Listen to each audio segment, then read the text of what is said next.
Hai para pejuang NIP. Nah, kembali lagi bersama saya Yudi Sumerta di Success Channel. Nah, dalam video kali ini akan dibahas tes kompetensi bidang tenaga kependidikan untuk semua guru.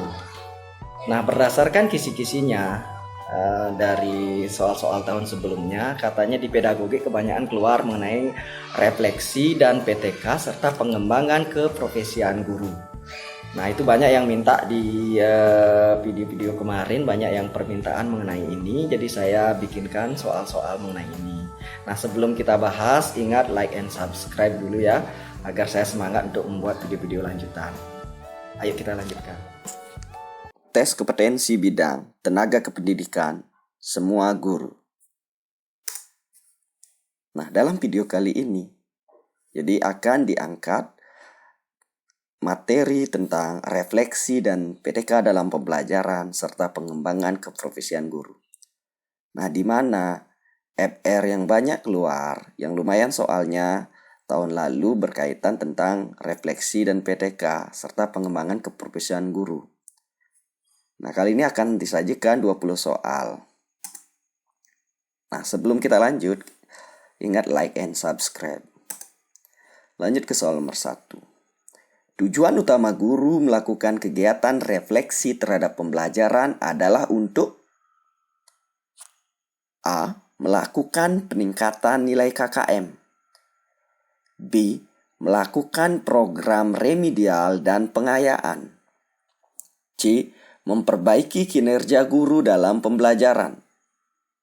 D. Memperbaiki dan mengembangkan pembelajaran.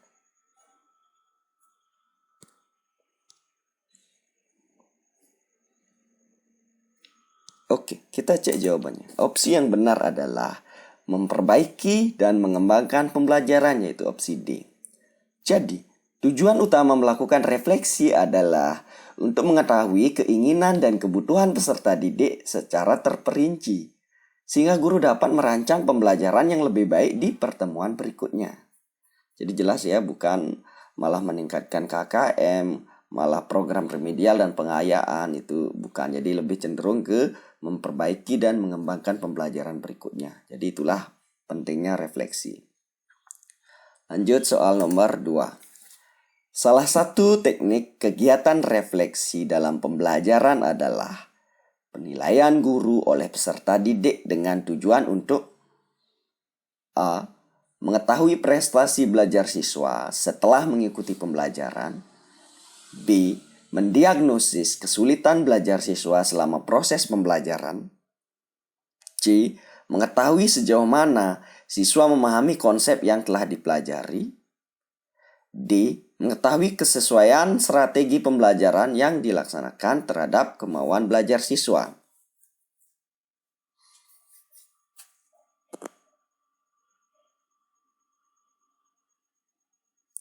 Oke, kita cek jawabannya adalah opsi D. Nah, jadi sudah jelas sekali teknik kegiatan refleksi dalam pembelajaran, yaitu adalah penilaian guru oleh peserta didik. Itu tujuannya adalah sudah jelas mengetahui kesesuaian strategi pembelajaran yang dilaksanakan terhadap kemauan belajar siswa. Jadi pada saat siswa diberikan kesempatan untuk menilai guru, itu sudah jelas sekali apa kebutuhan atau strategi apa yang dilaksanakan oleh guru, apakah sudah tepat diterapkan oleh siswa atau tidak. Nah, kalau opsi A ini mengetahui prestasi belajar siswa setelah mengikuti pembelajaran, ini kurang tepat. Kalau mengetahui prestasi belajar siswa biasanya dilakukan melalui tes-tes. Jadi dengan tes itu guru sudah bisa mengetahui apakah prestasi yang dicapai oleh siswa. Jadi kalau guru dinilai oleh peserta didik itu lebih cenderung ke pelaksanaan atau kesesuaian strategi atau metode yang telah dilaksanakan itu sesuai nggak dengan kemauan belajar siswa. Kita lanjut ya, soal nomor 3.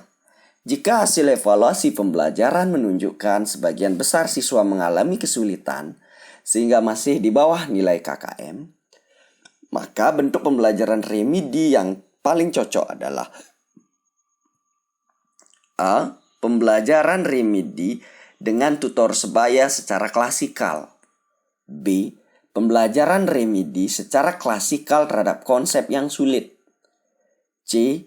Memberikan tugas-tugas terkait kompetensi secara berkelompok. D. Bimbingan secara privat kepada semua siswa yang mengalami kesulitan.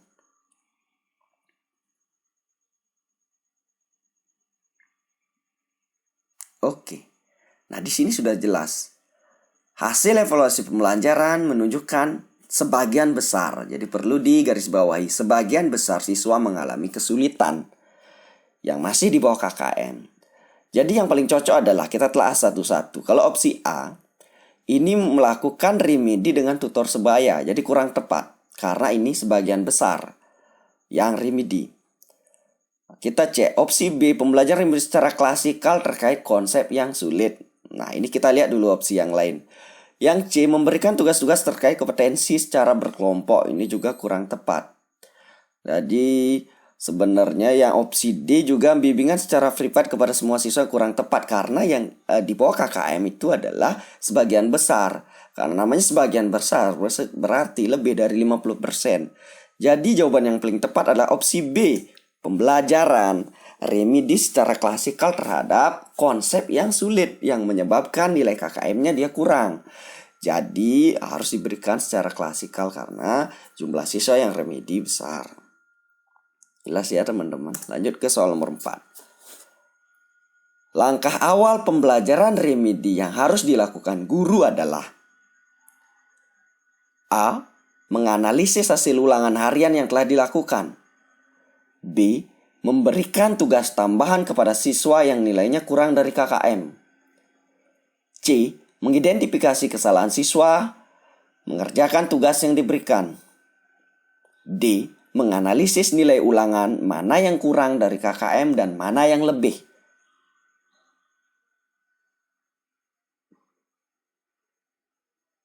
Oke, sudah jelas sekali di sini. Jawabannya adalah opsi C. Nah, jadi langkah awal pembelajaran remedi. Nah, sebelum guru melakukan pembelajaran remedi, jadi sudah jelas sekali harus tahu dulu apa yang ingin diperbaiki. Nah, opsi C yang paling tepat, yaitu kita identifikasi dulu kesalahan siswa dalam pengerjaan tugas. Baik itu bisa dalam pengerjaan tugas, pengerjaan ulangan yang diberikan, kita identifikasi permasalahannya. Setelah teridentifikasi, maka guru bisa memberikan remedi bagian mana yang harus diberikan. Mungkin yang dianggap siswa sulit, nah itu yang harus difokuskan, diberikan. Jadi tidak semua materi yang perlu diberikan remedi, jadi itu mubasir. Jadi perlu diidentifikasi kesalahan-kesalahan siswa yang sebagian besar itu. Nah, kalau itu opsi yang paling tepat adalah opsi C. Nah, kalau opsi D kita analisis, kalau menganalisis nilai ulangan mana yang kurang dari KKM dan mana yang lebih, ini rasanya kurang tepat kalau hanya menganalisis kurangnya. Yang paling penting poinnya, kalau kita lihat opsi B, itu memberikan tugas tambahan, ini kurang tepat. Apa yang harus menjadi patokan diberikan tugas tambahan kalau tidak diidentifikasi kesalahan-kesalahan siswa dalam pemberian tugas? Jadi opsi B kurang tepat juga. Untuk opsi A, menganalisis hasil ulangan harian yang telah dilakukan. Ini juga kalau sekedar menganalisis benar salahnya kurang tepat juga. Jadi opsi yang paling tepat sudah jelas C. Jadi identifikasi kesalahannya. Lanjut ke soal nomor 5.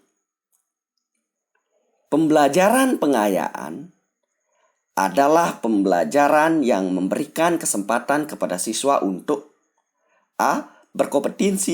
Berkompetisi dalam belajar. B. Mendapatkan nilai lebih baik. C. Mengembangkan keterampilan. D. Menambah materi baru.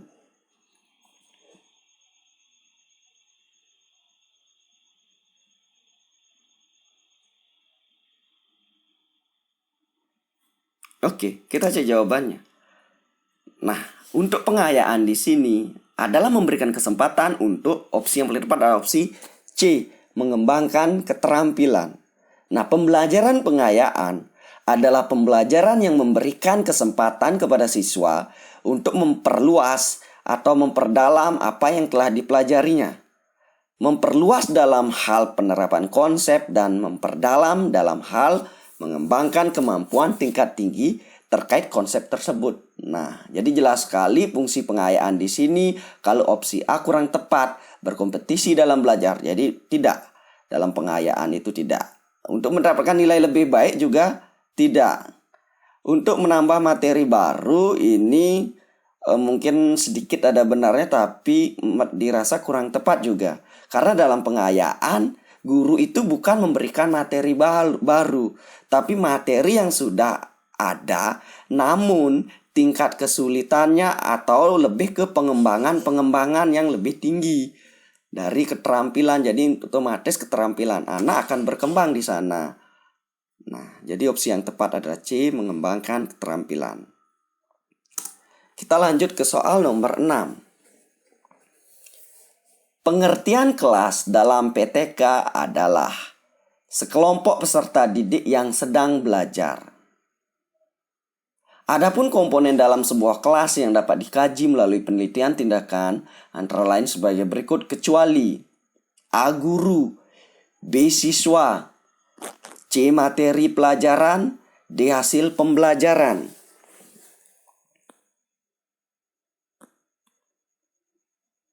Oke, kita lanjut. Adapun komponen dalam sebuah kelas yang dapat dikaji, jadi komponen yang dapat dikaji dalam penelitian tindakan kelas, kecuali jelas sekali di sini opsi D, hasil pembelajarannya yang tidak dapat dikaji.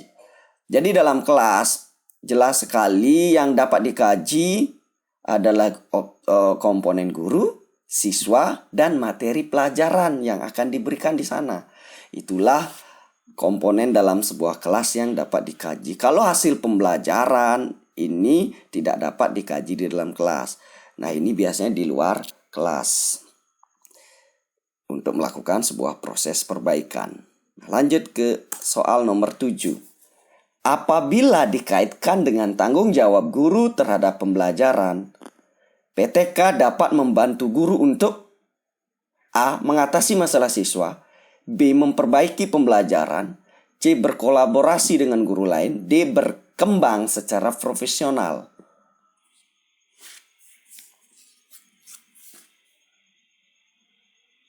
Oke, jadi opsi yang paling tepat adalah opsi B. memperbaiki pembelajaran. Nah, ini kaitan dengan tanggung jawab guru terhadap pelaksanaan PTK. Yang paling tepat secara umum adalah memperbaiki pembelajaran, yaitu opsi B. Mungkin ada juga beberapa teman-teman yang cenderung mengatasi opsi A, yaitu mengatasi masalah siswa. Nah, cakupannya ini lebih sempit. Nah, untuk PTK sendiri biasanya digunakan oleh guru untuk memperbaiki pembelajaran. Nah, memperbaiki pembelajaran jelas di sana salah satunya adalah mengatasi masalah siswa. Di sana sudah terinclude di dalam memperbaiki pembelajaran. Jelas ya teman-teman. Soal nomor 8. Berikut ini yang bukan merupakan rumusan masalah PTK adalah A. bagaimanakah pengorganisasian tugas terstruktur dan kuis yang dapat mengoptimalisasikan pembelajaran matematika pada siswa kelas 8 SMP. B. Apakah penerapan model pembelajaran problem-based instruction dapat meningkatkan kualitas proses pembelajaran materi pokok bangun datar dan bangun ruang di SMP? C. Bagaimanakah penerapan model pembelajaran problem-based instruction yang dapat meningkatkan kualitas proses pembelajaran materi pokok permutasi dan kombinasi di SMP? D. Apakah terdapat pengaruh pendekatan pembelajaran open-ended ditinjau dari kreativitas belajar siswa terhadap prestasi belajar matematika pada materi pokok statistika di SMA Negeri 5 Cimahi?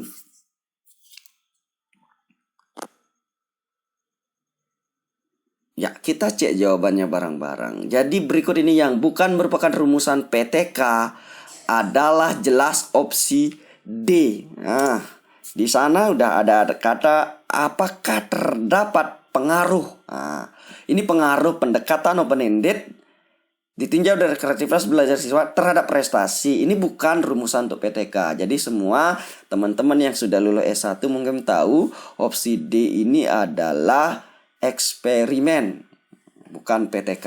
Jadi jelas ya teman-teman. Lanjut ke soal nomor 9. Pernyataan terkait pelaksanaan PTK yang tidak benar adalah. Pernyataan terkait pelaksanaan PTK yang tidak benar adalah A. Siklus dilakukan selama relevan dengan perbaikan tindakan. B. Pelaksanaan tindakan dapat dilakukan simultan dengan pengambilan data. C. Tindakan dalam PTK dapat dilakukan oleh peneliti yang bukan guru. D. Perbaikan tindakan dapat dilakukan selama siklus berlangsung.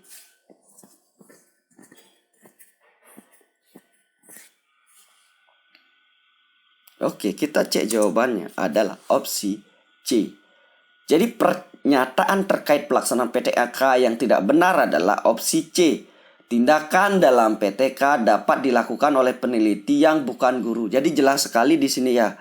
Jadi kalau bukan guru, tidak mungkin di sini melakukan PTK. Jadi PTK ini adalah semacam semacam karya yang harus dilakukan oleh guru untuk menangani masalah-masalah yang dialami oleh siswa, terutama dalam pelaksanaan dalam memperbaiki proses pembelajaran. Jadi kalau bukan guru, itu tidak ada kaitannya dengan pembelajaran. Yang dikaitkan dengan perbaikan proses pembelajaran adalah guru. Jadi pelaksanaan PTK yang tidak benar adalah jelas opsi C. Nah, kalau opsi A, siklus dilaksanakan selama relevan dengan perbaikan tindakan, itu bisa. B. Pelaksanaan tindakan dapat dilakukan simultan dengan pengambilan data, itu bisa dalam PTK. D. Perbaikan tindakan dapat dilakukan selama siklus berlangsung, bisa. Makanya di sini kalau pengalaman teman-teman yang sudah melakukan PTK, siklus itu dilakukan biasanya rata-rata melakukan 3 kali siklus. Nah, jadi proses-proses perbaikan itu selama siklus berlangsung itu bisa dilakukan.